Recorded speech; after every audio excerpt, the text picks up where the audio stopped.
Biaya sekolah naik lagi, tiap tahun selalu naik. Padahal gaji bapak segini-gini aja. Yang penting kamu nggak nyerah.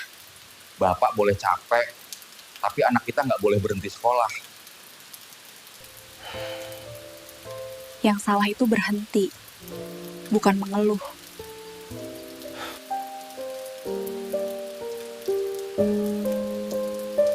Pernahkah Anda duduk diam di malam hari, memandangi wajah anak yang sedang tidur lelap?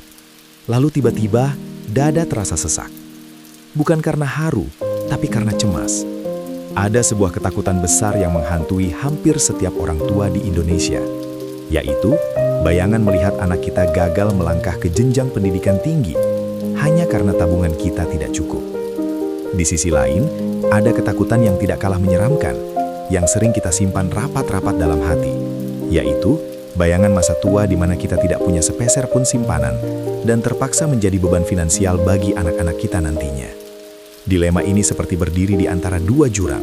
Satu sisi, kita ingin menjadi pahlawan yang mewujudkan mimpi anak. Namun di sisi lain, kita sadar bahwa diri kita sendiri sedang berjalan menuju masa depan yang tidak pasti, tanpa pegangan keuangan yang jelas. Kondisi kegalauan ini seringkali membuat kita mengambil keputusan impulsif, yang sebenarnya hanya menunda masalah besar di masa depan. Kita hidup dalam budaya yang sangat kental dengan doktrin bahwa anak adalah investasi masa depan atau tabungan hari tua bagi orang tuanya. Pemikiran ini sudah mendarah daging, sehingga banyak orang tua merasa sangat sah jika mereka menghabiskan seluruh harta, menjual aset satu-satunya, atau bahkan berutang ke sana kemari, demi ambisi menyekolahkan anak di tempat paling bergengsi. Masalahnya, ketika kita menganggap anak sebagai satu-satunya tiket keselamatan ekonomi di masa tua, kita secara tidak sadar sedang memasang beban berat di pundak mereka sebelum mereka sempat belajar berdiri sendiri. Rasa bersalah seringkali muncul jika kita menyisihkan uang untuk asuransi atau dana pensiun sendiri, seolah-olah kita adalah orang tua yang egois karena tidak memberikan semuanya untuk anak.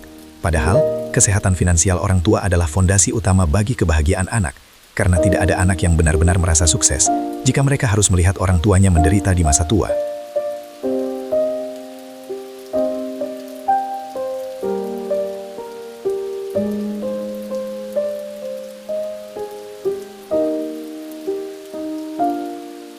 Coba kita pinjam sebuah logika sederhana. Dari prosedur keselamatan penerbangan yang sering kita dengar, namun jarang kita maknai dalam kehidupan nyata. Saat pesawat mengalami gangguan tekanan udara, pramugari selalu menginstruksikan agar kita memakai masker oksigen untuk diri sendiri terlebih dahulu sebelum membantu orang lain, termasuk kepada anak kita sendiri. Logikanya sangat praktis. Jika kita pingsan karena kekurangan oksigen, maka anak yang kita cintai itu pun tidak akan ada yang menolong, dan justru ikut dalam bahaya. Dalam urusan uang pun sama, kita tidak akan pernah bisa menyelamatkan masa depan atau napas finansial anak jika posisi kita sendiri sedang megap-megap karena jeratan cicilan utang, atau tidak memiliki dana darurat sama sekali. Memaksakan diri membiayai sekolah mahal saat dapur sendiri masih sering kekurangan adalah tindakan yang tidak logis. Karena jika terjadi sesuatu pada sumber nafkah utama, maka seluruh rencana pendidikan anak tersebut akan langsung runtuh seketika, tanpa ada jaring pengaman. Realita di lapangan menunjukkan sebuah fakta yang cukup pahit, bahwa kenaikan biaya pendidikan setiap tahunnya jauh lebih cepat daripada pertumbuhan pohon di kebun kita. Secara statistik, inflasi biaya pendidikan di Indonesia rata-rata menyentuh angka 10 hingga 15% per tahun. Sebuah angka yang sangat progresif jika dibandingkan dengan kenaikan gaji rata-rata karyawan yang seringkali hanya sebatas uang bensin atau menyesuaikan inflasi tahunan saja. Jika hari ini biaya masuk universitas adalah 100 juta rupiah, maka 10 tahun lagi angkanya bisa melonjak berkali-kali lipat, melampaui logika tabungan biasa yang hanya ditaruh di bawah bantal. Banyak dari kita yang hanya fokus pada angka yang terlihat hari ini, tanpa menghitung daya beli uang tersebut di masa depan. Akibatnya, banyak orang tua yang merasa sudah menabung cukup banyak. Namun saat waktunya tiba, mereka kaget. Karena ternyata saldo tabungan tersebut hanya cukup untuk membayar uang pangkal saja, karena harganya sudah melambung tinggi.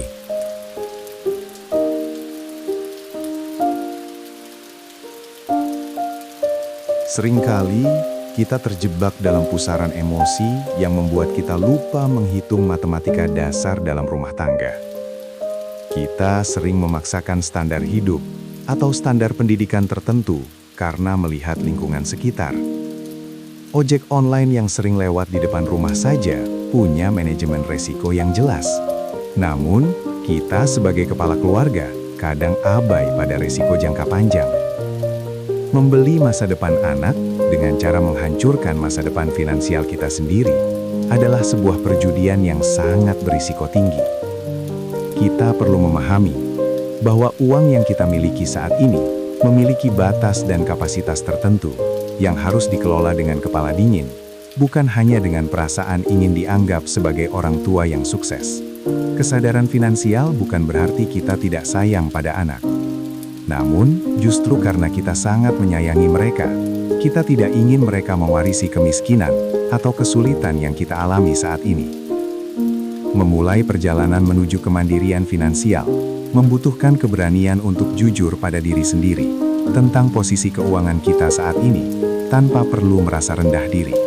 Jangan sampai kita terjebak dalam gaya hidup yang terlihat mapan di depan tetangga, tapi sebenarnya rapuh di dalam, di mana semua aset habis untuk sekolah anak, namun rumah masih atas nama bank, dan hari tua tidak punya jaminan. Kita perlu mengubah cara pandang, bahwa memberikan pendidikan terbaik tidak harus berarti memberikan pendidikan termahal, yang berada di luar jangkauan logika ekonomi kita. Dengan memahami bahwa ada batasan yang harus diatur, kita bisa mulai menyusun strategi yang lebih masuk akal, agar tabungan pendidikan anak tetap jalan, dan kebutuhan masa tua kita pun tetap terjamin. Membangun masa depan yang kokoh membutuhkan keseimbangan, di mana kita tidak mengorbankan diri sendiri secara membabi buta, namun tetap memberikan yang terbaik, sesuai dengan kapasitas yang kita miliki, tanpa harus menciptakan lingkaran setan kemiskinan yang baru.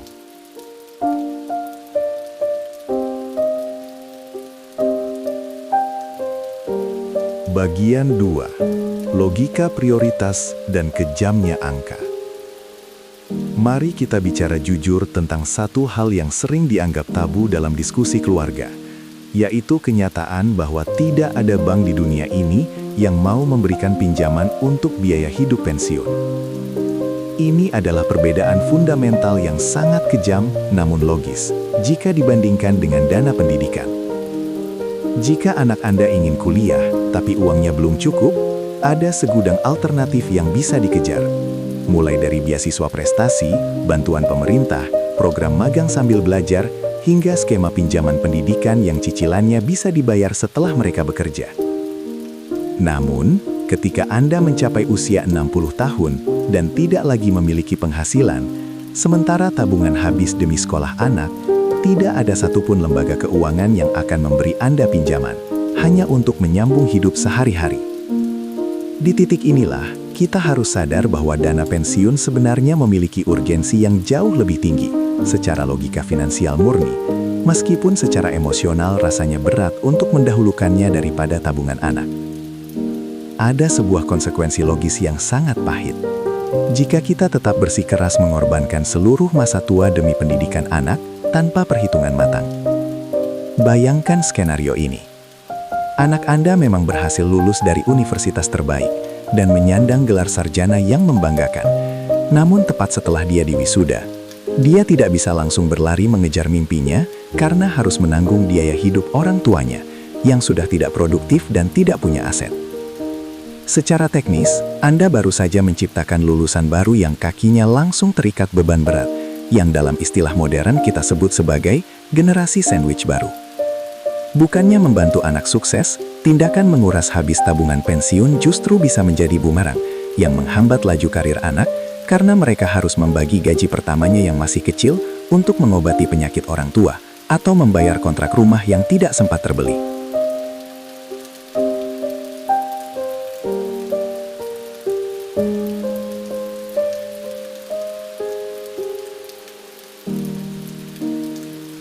Kita juga perlu membedah fenomena yang sering terjadi di kota-kota besar, yaitu terjebak dalam jebakan prestise sekolah daripada kualitas pendidikan itu sendiri.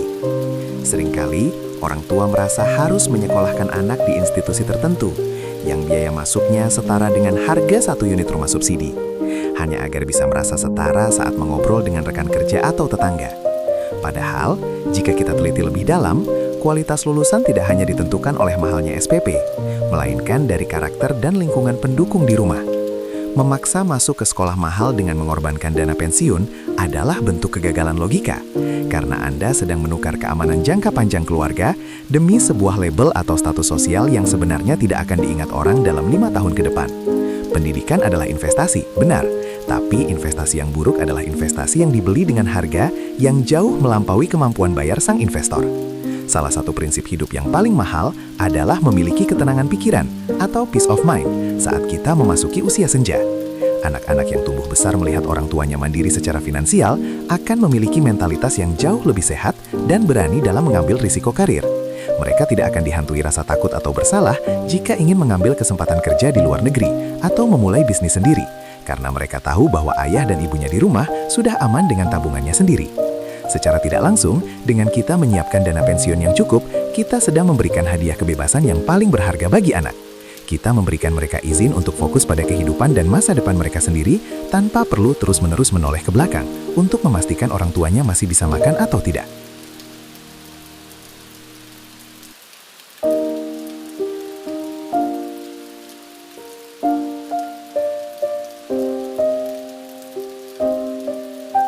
Logika angka tidak pernah berbohong dan tidak punya perasaan. Itulah mengapa kita harus mulai menghitung dengan kalkulator, bukan dengan imajinasi. Jika kita mengalokasikan 100% sumber daya kita ke satu pos saja, yaitu pendidikan, maka kita sedang melakukan diversifikasi yang sangat buruk. Dalam dunia investasi, menaruh semua telur dalam satu keranjang adalah cara paling cepat untuk bangkrut saat keranjang itu jatuh. Bagaimana jika setelah lulus, anak tersebut memilih jalur karir yang berbeda atau butuh waktu lama untuk mendapatkan pekerjaan yang layak?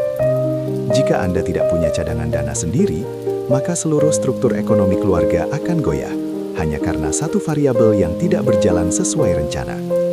Membagi prioritas bukan berarti mengurangi cinta, melainkan bentuk pengelolaan resiko yang cerdas, agar kapal besar bernama keluarga ini tidak karam, hanya karena salah satu bagian mesinnya mengalami gangguan. Memahami logika prioritas ini memang membutuhkan ego yang besar untuk diredam, terutama saat kita harus berkata jujur bahwa sekolah pilihan anak saat ini berada di luar jangkauan kantong kita. Namun, kejujuran ini jauh lebih terhormat daripada terus memaksakan diri yang akhirnya berujung pada tumpukan utang di hari tua yang justru akan mempermalukan anak nantinya. Masa depan keluarga yang sehat dibangun di atas fondasi kejujuran angka, di mana setiap pengeluaran dihitung manfaat jangka panjangnya. Ketika kita mampu menyeimbangkan antara pendidikan anak dan kebutuhan hari tua, kita sebenarnya sedang membangun sebuah ekosistem keluarga yang berkelanjutan. Kita sedang mengajarkan anak tentang tanggung jawab, tentang bagaimana mengelola keinginan di tengah keterbatasan, dan yang paling penting, kita memberikan mereka contoh nyata tentang bagaimana menjadi orang dewasa yang merdeka secara finansial, tanpa harus membebani orang lain di masa depan.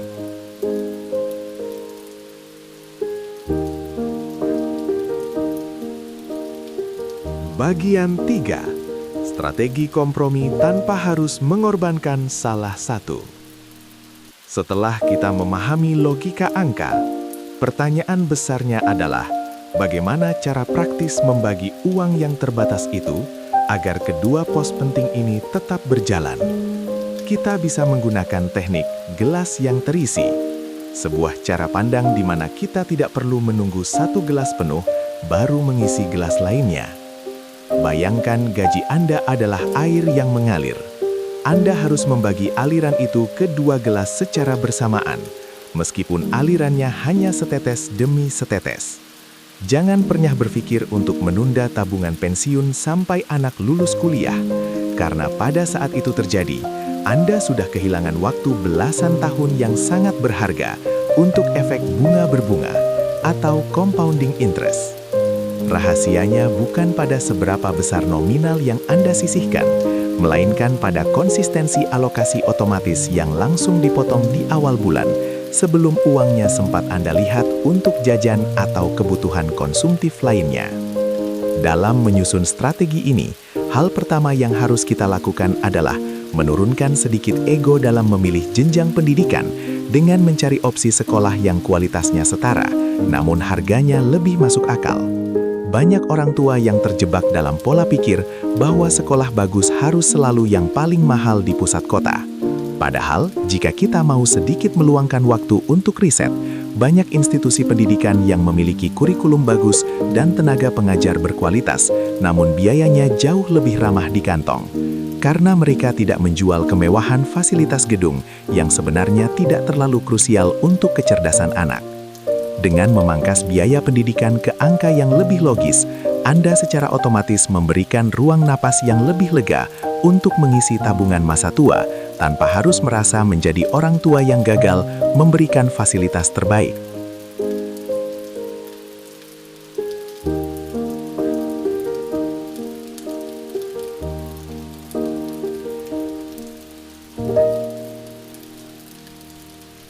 Selanjutnya, kita harus kembali ke prinsip dasar dalam membangun rumah, yaitu memperkuat pondasi terlebih dahulu sebelum sibuk mengecat dinding.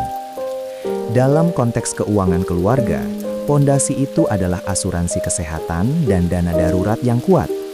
Jangan pernah bermimpi menabung untuk biaya kuliah anak belasan tahun lagi jika hari ini Anda belum memiliki perlindungan kesehatan yang memadai. Satu kali saja resiko sakit berat menimpa ke para keluarga tanpa asuransi, maka seluruh tabungan pendidikan yang sudah Anda kumpulkan bertahun-tahun akan ludes dalam sekejap untuk biaya rumah sakit. Inilah yang saya maksud dengan strategi logis. Kita mengamankan resiko jangka pendek terlebih dahulu agar rencana jangka panjang kita tidak hancur di tengah jalan, karena kejadian tidak terduga yang sebenarnya bisa diantisipasi. Jika setelah menghitung semua pengeluaran rutin, ternyata sisa uang untuk menabung masih terasa sangat tipis, maka saatnya kita bicara tentang memaksimalkan aset produktif atau mencari aliran pendapatan tambahan. Namun, kuncinya adalah hasil dari side hustle atau kerja sampingan ini harus dikunci khusus untuk satu pos saja. Misalnya, semua keuntungan dari jualan sampingan atau proyek lepas hanya boleh masuk ke rekening dana pendidikan anak. Jangan biarkan uang tambahan ini masuk ke rekening utama, karena biasanya ia akan menguap begitu saja untuk meningkatkan gaya hidup yang tidak perlu, seperti ganti ponsel baru atau makan di restoran mahal. Dengan cara ini, Anda tidak perlu mengganggu gaji pokok yang sudah dialokasikan untuk biaya hidup dan dana pensiun, sehingga kedua target masa depan tersebut bisa berjalan beriringan dengan akselerasi yang lebih cepat.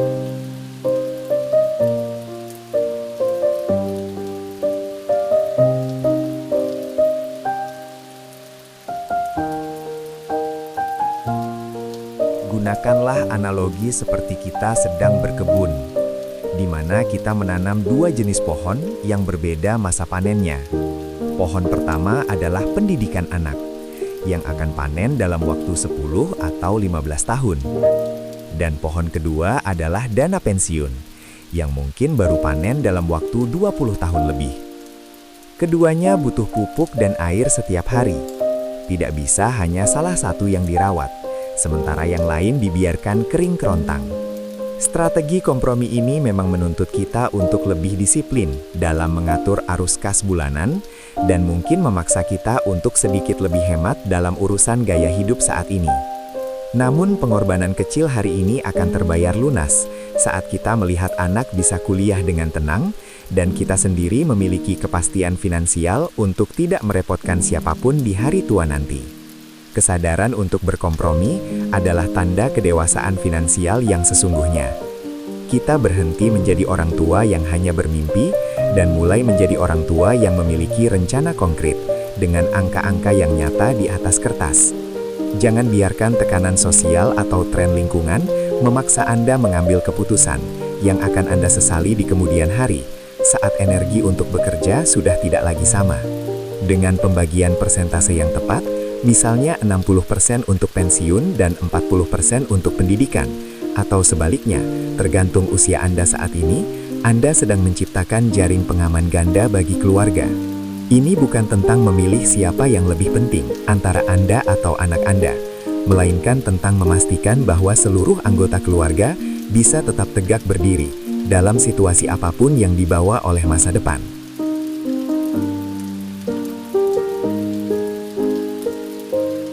Bagian 4. Mindset baru untuk masa depan keluarga yang sehat. Langkah paling krusial dalam perjalanan ini sebenarnya bukan hanya soal memindahkan angka di aplikasi bank, melainkan bagaimana kita menanamkan literasi keuangan kepada anak sejak mereka masih kecil. Banyak orang tua yang bekerja banting tulang secara rahasia, menyembunyikan kesulitan finansial dari anak, dan tiba-tiba memberikan segalanya, seolah uang itu jatuh dari langit. Padahal, memberikan pemahaman tentang cara kerja uang, skala prioritas, dan pentingnya menabung adalah warisan yang jauh lebih berharga daripada sekadar angka di rekening tabungan pendidikan mereka. Ketika anak memahami bahwa setiap rupiah yang digunakan untuk sekolah mereka adalah hasil dari manajemen yang ketat, mereka akan tumbuh menjadi pribadi yang lebih bertanggung jawab dan menghargai kesempatan yang ada. Literasi ini adalah bekal hidup yang akan mereka bawa selamanya. Jauh setelah ijazah universitas mereka mungkin sudah mulai berdebu di lemari. Kita harus mulai berani menghapus stigma bahwa kasih sayang orang tua hanya diukur dari seberapa mewah fasilitas atau seberapa mahal sekolah yang bisa kita berikan. Cinta yang sejati bukan berarti memberikan apapun yang anak inginkan secara membabi buta, melainkan memberikan apa yang mereka butuhkan, tanpa menghancurkan masa depan kita sendiri. Ada kebijakan besar di balik keberanian untuk berkata tidak pada sekolah yang harganya tidak masuk akal, demi menjaga kesehatan finansial keluarga secara utuh.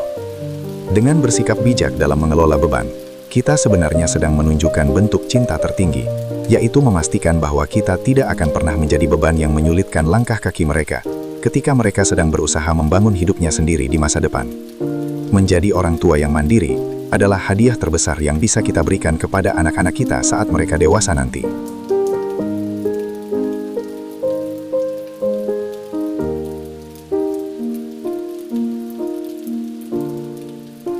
Satu momen yang seringkali menjadi titik balik atau aha momen bagi banyak orang adalah kesadaran bahwa memutus rantai generasi sandwich harus dimulai dari kejujuran. Kita seringkali merasa malu jika harus mengakui keterbatasan finansial di hadapan anak, seolah-olah itu adalah kegagalan sebagai orang tua. Padahal, kejujuran itulah yang akan membebaskan semua pihak dari ekspektasi yang tidak realistis. Ketika kita berani jujur bahwa anggaran pendidikan mereka ada batasnya, karena kita juga harus menyiapkan masa tua, kita sedang mengajak anak untuk menjadi mitra dalam merancang masa depan. Mereka mungkin akan lebih semangat mencari beasiswa atau lebih serius dalam belajar, karena mereka tahu bahwa peluang ini terbatas dan berharga. Inilah cara kita memutus rantai beban finansial antar generasi, bukan dengan tumpukan uang yang tak terbatas, melainkan dengan komunikasi yang sehat dan terbuka mengenai realita hidup.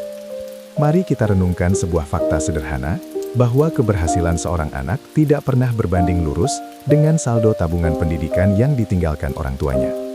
Banyak sekali contoh di sekitar kita, di mana anak-anak tetap bisa meraih puncak kesuksesan, meskipun mereka menempuh pendidikan di tempat yang sederhana.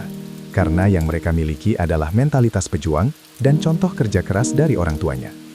Sebaliknya, tabungan pendidikan yang melimpah sekalipun tidak akan menjamin kebahagiaan jika anak harus melihat orang tuanya hidup dalam kekurangan atau penderitaan di hari tua akibat salah urus keuangan. Fokuslah membangun karakter anak dan ketahanan ekonomi keluarga secara bersamaan. Karena pendidikan karakter di rumah jauh lebih menentukan nasib mereka daripada sekadar label nama besar di atas kertas ijazah yang dibayar dengan cara yang menyiksa diri.